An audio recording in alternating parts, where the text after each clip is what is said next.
Well, good evening. I'm Charles Schultz, and this is the Randomizer for the 15th of March, 2022. And tonight's topic is echolocation.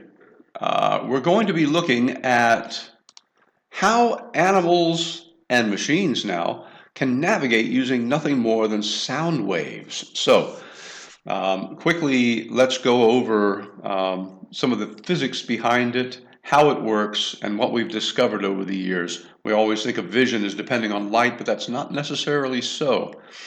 So I encourage everyone to go to schultzlaboratories.com and universesciencecenter.com, click through to the memberships and join us. Become a member, support how we're growing, how our galleries are increasing in size and exhibits and interaction.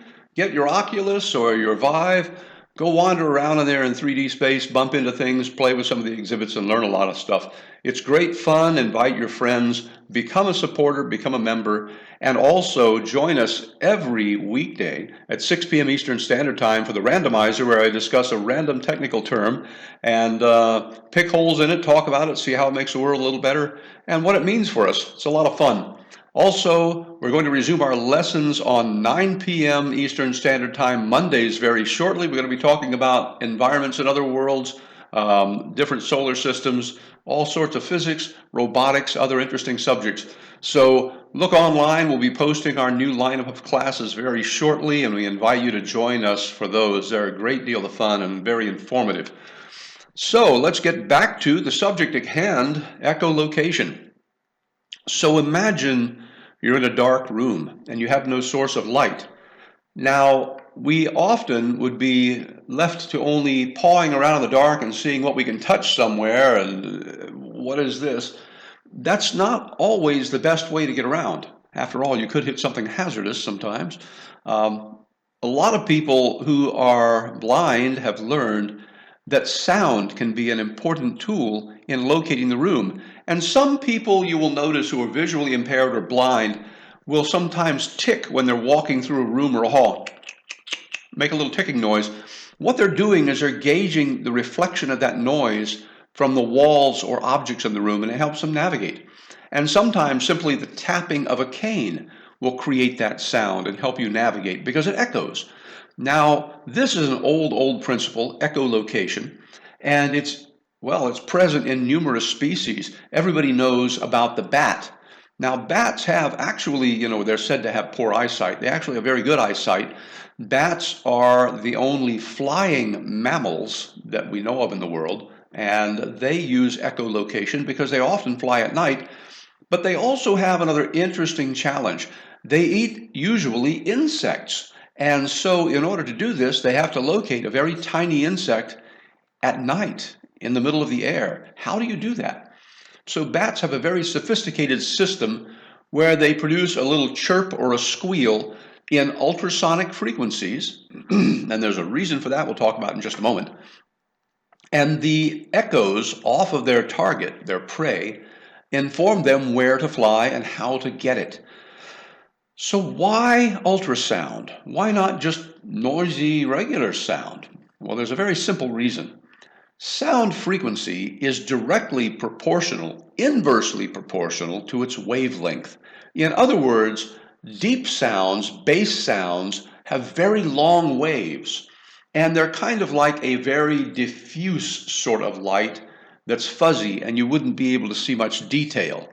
But ultrasound uses extremely short wave noises, some that we cannot hear, and they have a very fine resolution and allow you to spot smaller objects. It's kind of like if you could only see things with dots that were 3 feet across or dots that were 1/10 of an inch. So you can see that you'd get much more information with smaller dots. Well, ultrasound has smaller sound waves, and it's something that can easily be generated by their vocal cords and easily detected by their ears. The human hearing range for a young person generally runs from about 20 hertz at the lower end to about 20 kilohertz at the top end. And as we age, that changes.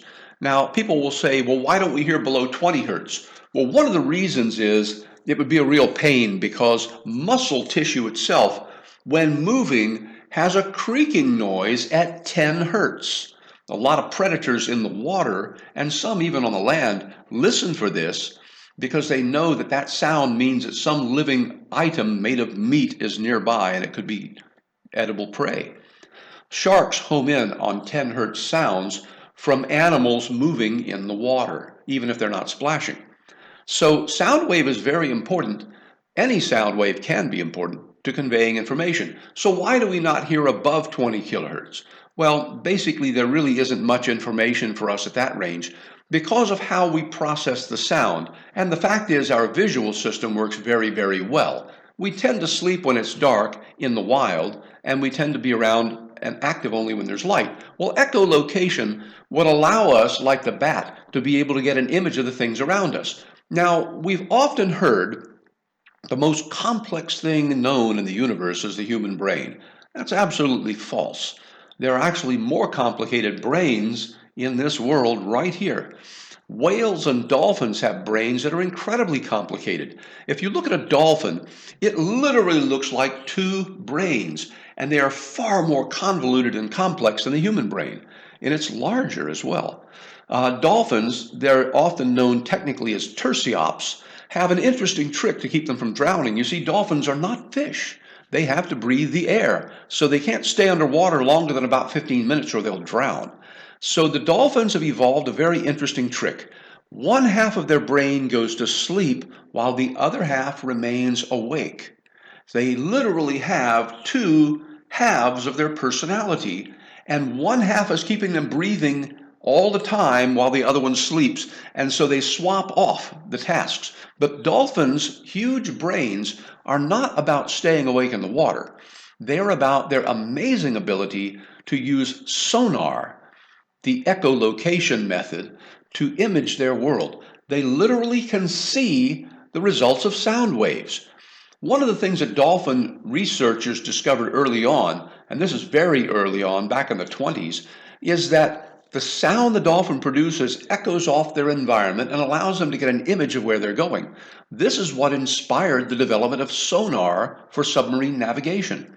They use a large crystal, a piezoelectric crystal, made of either barium titanate or ammonium dihydrogen phosphate. Those are the two most common crystal compounds used back in the past, and they still remain common today. They take an electrical signal and convert it into a pulse, a mechanical pulse that moves through the water. But what's really important about that crystal is incoming sound striking it is also created back as an electrical signal that can be amplified and turned into an image. So when you hear the ping of a sonar on the old movies, what you're hearing is a representation of that pulse of noise sent out to the ocean and then reflecting back off the object and used to construct an image.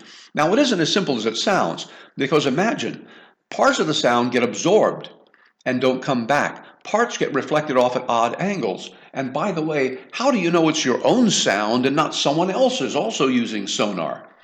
Well, nature has an interesting solution to that. Dolphins have unique names, and that name that they have is the sound they emit to the world. And in a sense, you can say they see the world as imaged by their name. The individual sound waves in the train that comes out of this pulse are coming back to them and allowing them to clearly image the world around them. And what's interesting is dolphins don't just see the shapes and outlines of objects in the water, but they can also see through many things. Now, if you think about it, what's one of the methods that doctors will use, particularly in pregnancies, to see what's going on in the womb without having some sort of an invasive procedure? They perform an ultrasound procedure. So they put an ultrasonic transducer on the body with a little bit of a gel or a liquid to conduct the sounds very effectively, and then they can produce an image of what the child looks like while still inside the womb. This is very important. Dolphins naturally have this sense. They can literally see when another dolphin is pregnant. They can see when a human being is as well. And if you try to hide something from them, they're going to see right through most materials and literally be able to get an image of what it is that you're hiding. So echolocation is a simple, tiny branch of the ability to image things in sonar. We have recently begun adding SODAR, which is the air equivalent, not the water, to vehicles for collision avoidance. You know, people have sensors in the back bumper of their vehicle, and you'll notice small little discs on the bumper spaced out, usually 2 to 4, sometimes 6. Those are ultrasonic emitters and sensors. And so the vehicle is producing a series of pulses and catching the echoes and converting it into a collision warning. A strong, very short range echo tells you something is close. And this is an important part about echolocation. Now, as I mentioned, there are two types, sonar in water and SODAR in air.